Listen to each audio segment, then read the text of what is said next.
अस्सलामुअलैकुम, वेलकम आप सभी का इस नई वीडियो में। तो एआईएसटी की तरफ से पीएमएसएसआई थर्ड राउंड के हवाले से काफ़ी बड़ी अपडेट है और काफ़ी बड़ी खुशखबरी है आप सभी के लिए। थर्ड राउंड की जो चॉइस फिलिंग है वो स्टार्ट हो चुकी है। इस वीडियो में मैं आपके साथ उसी के बारे में बात करूंगा। वीडियो काफ़ी इंपॉर्टेंट रहेगा, वीडियो को पूरा एंड तक देख लेना। चैनल को भी सब्सक्राइब कर देना और व्हाट्सएप या टेलीग्राम ग्रुप दोनों ज्वाइन कर देना। लिंक दोनों की आपको डिस्क्रिप्शन में मिल जाएगी। तो चलिए वीडियो को शुरू कर ले। तो देख लेते हैं यहाँ पे पीएमएसएसआई थर्ड राउंड काउंसलिंग के बारे में। तो देखिए, मैंने आपको पहले ही बोल के रखा था कि पीएमएसएसआई का जो थर्ड राउंड काउंसलिंग का है वो होगा और डेफिनेटली होगा। कुछ ही दिनों में यहाँ पे आपका राउंड 3 स्टार्ट हो जाएगा। तो अभी यहाँ पे लगभग 1-1.5 घंटे के आसपास जाओ, मतलब 1-1.5 घंटे पहले, यहाँ पे अभी मैं 5:30 बजे वीडियो रिकॉर्ड कर रहा हूँ, लगभग 4 बजे के अराउंड यहाँ पे चॉइस फिलिंग का जो पोर्टल है थर्ड राउंड का वो यहाँ पे एक्टिवेट कर दिया गया है। अब जिन बच्चों को राउंड 1 में सीट नहीं मिली, राउंड 2 में सीट नहीं मिली, या जिन बच्चों को सीट मिली उन्होंने अपग्रेड करी, यानी कि उन्होंने फ्लोट करी सीट, तो जो कैंडिडेट थर्ड राउंड के लिए वेट कर रहे थे, फाइनली आप लोगों का जो वेट है वो ओवर हो चुका है, खत्म हो चुका है। आपका जो चॉइस फिलिंग का प्रोसीजर है वो स्टार्ट हो चुका है थर्ड राउंड और फाइनल राउंड के लिए। ठीक, इसके बाद कोई राउंड काउंसलिंग का नहीं होगा। तो इसलिए आपको चॉइसेस जो फिल करनी होगी वो बड़ी ध्यान से आपको करनी होगी। जब आप चॉइसेस फिल करने जाओगे, याद रखना अगर आपकी परसेंटेज कम है तो दूर के कॉलेजेस रखने की कोशिश कर लेना, जैसे साउथ के कॉलेजेस रखने की, प्राइवेट कॉलेजेस रखने की।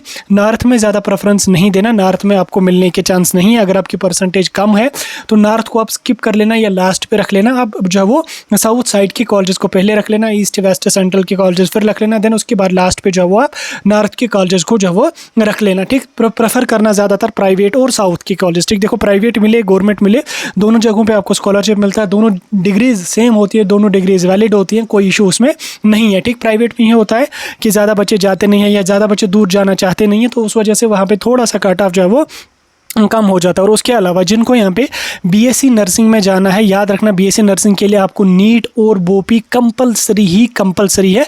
अगर आपने नीट दिया है, क्वालिफाई नहीं है तो नहीं जाना नर्सिंग में। अगर आपने बोपी नहीं दिया है तो नहीं, बिल्कुल भी नहीं जाना नर्सिंग में, नहीं करना उसको सिलेक्ट, क्योंकि अगर आपको सीट मिल भी जाएगी आपको कॉलेज वाले एडमिशन नहीं देंगे, क्योंकि फर्स्ट राउंड वाले बच्चों को भी सीट कैंसिल हुई, सेकेंड राउंड वाले बच्चों को भी सीट कैंसिल हुई जो एलिजिबल नहीं थे। ठीक, बोपी में कुछ कॉलेजेस ने 90 स्कोर रखा है, कुछ कॉलेजेस ने 60-70 स्कोर रखा है, यानी कि अगर आपका अच्छा खासा बोपी में स्कोर है तो आप रख लेना नर्सिंग को। नीट आपका क्वालिफाई है तो रख लेना नर्सिंग को, नहीं है तो नर्सिंग में नहीं जाना, पहले ही उसको स्किप कर लेना, क्योंकि जो फिर आपको बाद में परेशानी हो जाएगी सीट मिलने के बाद, वहाँ पे जाने के बाद आपका एडमिशन कैंसिल होगा।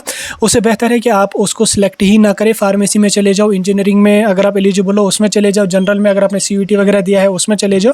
यानी कि अगर आप क्वालिफाई नहीं हो, अगर आप एलिजिबल नहीं हो उस कोर्स के लिए तो उसमें बिल्कुल मत जाओ, उसको बिल्कुल प्रेफरेंस में मत रखो, क्योंकि आगे चल के आपको इशू बन सकता है। उसके अलावा यहाँ पे डीयू में आपको डीयू सीएसएस की रजिस्ट्रेशन करना कंपलसरी है, डीयू के लिए आपको जब वो सीयूईटी देना कंपलसरी है, उसके बिना आपको डीयू के कॉलेज आएंगे ही नहीं। लेकिन नर्सिंग वाले बड़ी अच्छी तरह से, बड़ी ध्यान से जो है वो अपनी चॉइसेस को फिल कर लेना और कोशिश करना अगर आप उसके लिए एलिजिबल नहीं हो तो फार्मेसी में चले जाओ, अदर किसी ब्रांच में चले जाओ, तो चले जाओ किसी ना किसी ब्रांच में। फिलहाल के लिए काफ़ी बड़ी अपडेट आपके लिए है कि आपका जो तीसरा राउंड है वो स्टार्ट हो चुका है। जाइए आराम से चॉइसेस को फिल कीजिए, खुद से चॉइसेस को फिल कीजिए, अच्छी तरह से चॉइसेस को फिल कीजिए। जितना टाइम लगा सकते हो टाइम लगा के अच्छी तरह से चॉइसेस को फिल कर लो, क्योंकि जितनी अच्छी तरह से, जितने ध्यान से आप अपनी चॉइसेस को फिल कर लोगे उतने ध्यान से कोई नहीं कर सकता। किसी के पास आप चले जाओ, कोई उतने ध्यान से नहीं करेगा, उसको तो कोई परेशानी नहीं है, आपको मिले सीट ना मिले, आप कॉलेज में एलिजिबल हो या नहीं हो। इसलिए आप खुद से कर लेना और अच्छी तरह से कर लेना। चॉइस फिलिंग कैसे करना उस पर हमने बहुत सारे वीडियोस डाले हैं, देख लेना उन वीडियोस को देखने के बाद चॉइस फिलिंग कर लेना। बाकी मैंने जो बातें बोली उनको भी ध्यान में रख लेना और अपनी चॉइसेस को फिल कर